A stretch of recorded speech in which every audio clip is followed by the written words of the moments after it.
මේ කාවන්තිස්ස රජුගේ පාලන සමයයි. රටෙහි එක් කොටසක් එළාර නම් දමිළ රජකු විසින් පාලනය කරමින් තිබුණා. අපේ දරුවන්ට සාමයක් නැද්ද? මේක එක රටක් වුණා නම් කොයිතරම් හොඳද? ගාමිණී කුමරුවන් මෞදේවිය සමගින් කතා කරමින් සිටියා.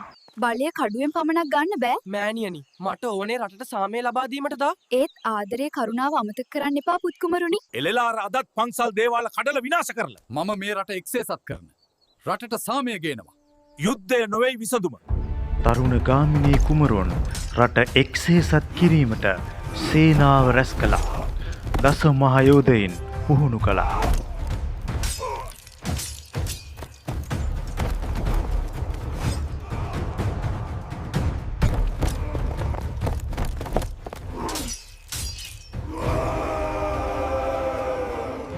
රට වෙනුවෙන් අපි සූදානම්. නුඹලා මගේ ශක්තියයි.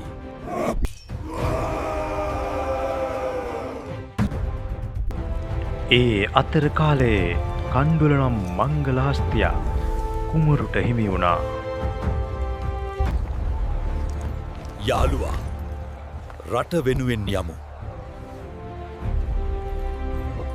යුද්ධයට යන්නට මත්තෙන් කුමරුන් මහා විහාරයට පැමිණ සංඝ රත්නයේ ආශිර්වාදය ලබා ගත්තා. අපි කරුණාව ඔමතක නොකරමු.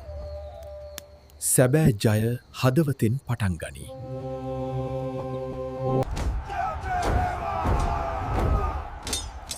බය නැතිව ඉදිරියට! එතැන් පටන් දීර්ඝ කාලයක් පුරා එළාර සහ දුටුගැමුණු රජවරුන් අතර යුද්ධය පැවතුණා.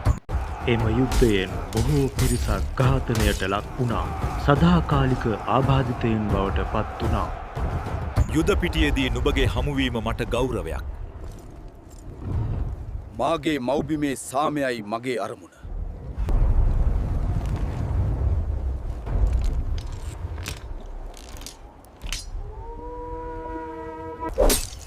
රජුන් දෙදෙනා මුහුණට මුහුණ ද්වන්ද්ව සටනකට එළඹුණා.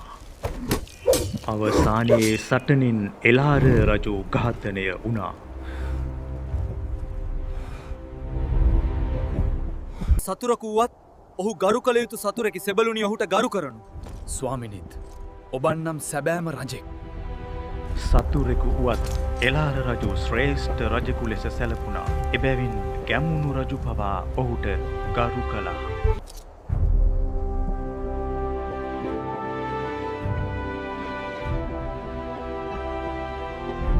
යුද්ධයෙන් පසු ගැමුණු රජුන් රට එක්සේසත් කළා.